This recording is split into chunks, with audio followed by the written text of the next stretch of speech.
అందరికీ జై భీమ్. నేను Rajesh Mahasen. Welcome to Mahasen media. ఈరోజు ఒక వార్తలో నన్ను బాగా డిస్టర్బ్ చేసేయండి.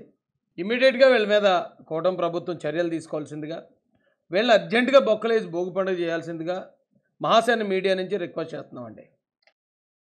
రేప్ చేసి చంపేసి కాలువలో పడేశారు. ఈ రేపులు, చంపేయడాలు, చంపేసిన వాళ్ళ శవాలను మాయం చేయడాలు ఇవన్నీ ఈ మధ్య బాగా కామన్ అయిపోయాయండి. ఎక్కడ పడితే అక్కడే.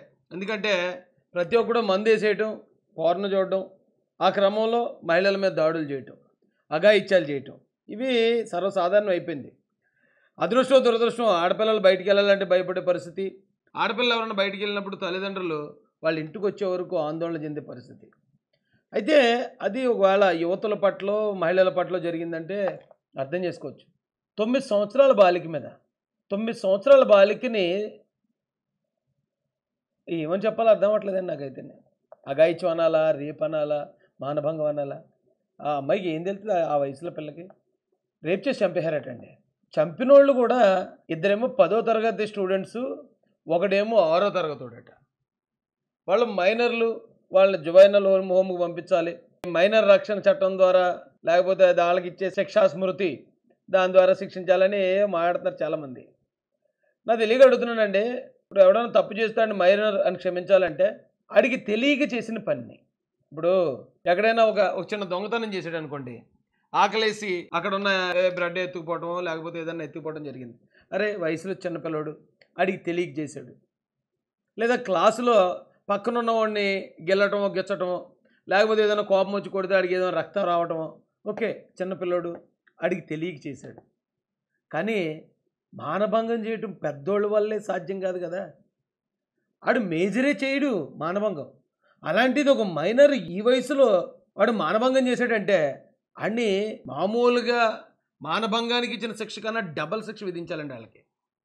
ఇది ఎందుకు అనిపించింది అంటే నాకు తెలియక చిన్నపిల్లోడు చేసే పని అయితే కాదు ఇది. తెలియని వయసులో చేసే పనులు వేరే ఉంటాయి, ఆకతాయి పనులు. ఏదో ఎక్కడ ఫ్రెండ్స్తో బీడీ కాల్చడనో, ఎక్కడన్నా ప్యాకెట్ ఆడాడనో, లేదా మరోడు చేస్తే అరే చిన్నపిల్లడు వదిలేండిరా, ఆడు మైనర్ రా, ఆడికి తెలియదురా. రేపండి ఇది. అంటే నేనేమంటానంటే ఒక పెద్ద నాగుపాము కాటు ఎత్తే ఒకటి చచ్చిపోయాడంటే ఓకే, నాగుపాము చాలా పెద్దది, కాటు ఎత్తే చచ్చిపోయాడు. కానీ ఒక చిన్న నాగుపాము కాటేసినా మనిషి చచ్చిపోయాడంటే ఆ పెద్ద నాగుపాము కానీ ఈ చిన్న నాగుపాము చాలా డేంజరు. దాన్ని ముందే చంపాలి. దాన్ని ముందే చిన్న పావునన్నా పెద్ద కర్రతో కొట్టాలంటారు చూసారా, అది ఇలాంటి వాళ్ళకే ఉపయోగించాలేమో అండి. అసలు ఇలాంటి రేప్ అనే ఘటనలో మాత్రం మైనర్కి ఇచ్చే రాయితీలు, ఆ రక్షణ చట్టాలు అవన్నీ దీనికి వర్తించకూడదండి. ఎందుకంటే ఇది మైనర్ చేసే పని కాదు. రేప్ అనేది మాత్రం మైనర్ చేసే పని కాదు, మేజర్లు కూడా చేయడానికి భయపడే పని అది. వాళ్ళు ఈ వయసులో ఎలా ఉన్నారంటే వాళ్ళని మైనర్లు అని చెప్పి 3 నెలలు 4 నెలలు జైల్లో పెట్టి వదిలేస్తే ఇక ఎదిగే కొద్దీ వాళ్ళు ఎంత క్రూరంగా తయారైపోతారో ఆలోచించండి. అర్జెంటుగా వాళ్ళని చాలా కఠినంగా, ఇంకా నన్ను అడిగితే కనుక అలాంటి వాళ్ళు తెలియక చేసే పని ఒకవేళ పెద్దోడు ఎవడో చేశాడు అంటే తాగిన మత్తులో, చాలామంది తాగిన మత్తులోనే చేస్తున్నారండి రేపులు.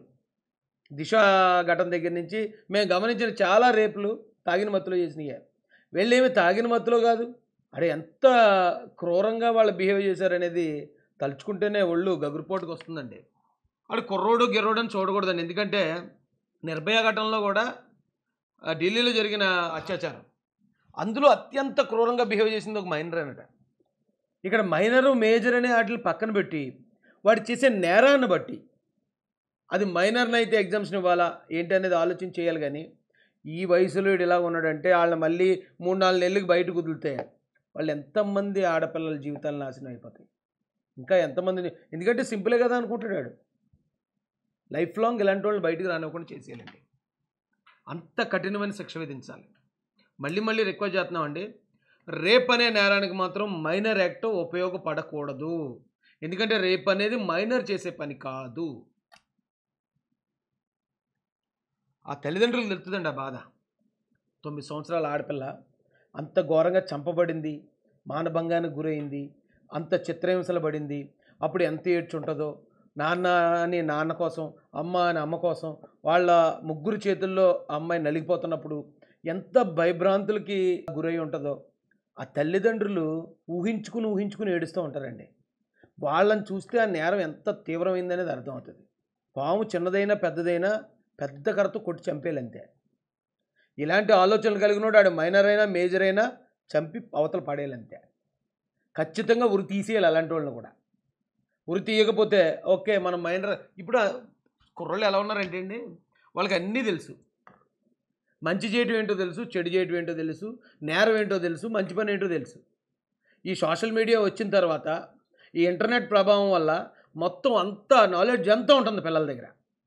ఇప్పుడు ఎవడో చిన్నోడు కాదు, ఎవడో చిన్నోడు చేసే పనులు చేయట్లేదు. వాళ్ళకి తెలుసు అది నేరమని, కానీ వాళ్ళకి తెలుసు మేము మైనర్లో మాకు పెద్ద శిక్ష పడదని. అది కూడా వాళ్ళకి తెలుసండి. అంత క్రూయల్ మెంటాలిటీతో అంత డేంజరస్గా ఉన్న ఇలాంటి వాళ్ళని ఖచ్చితంగా పెద్దోళ్ళని శిక్షించిన దానికన్నా కూడా గట్టిగా శిక్షించాలి.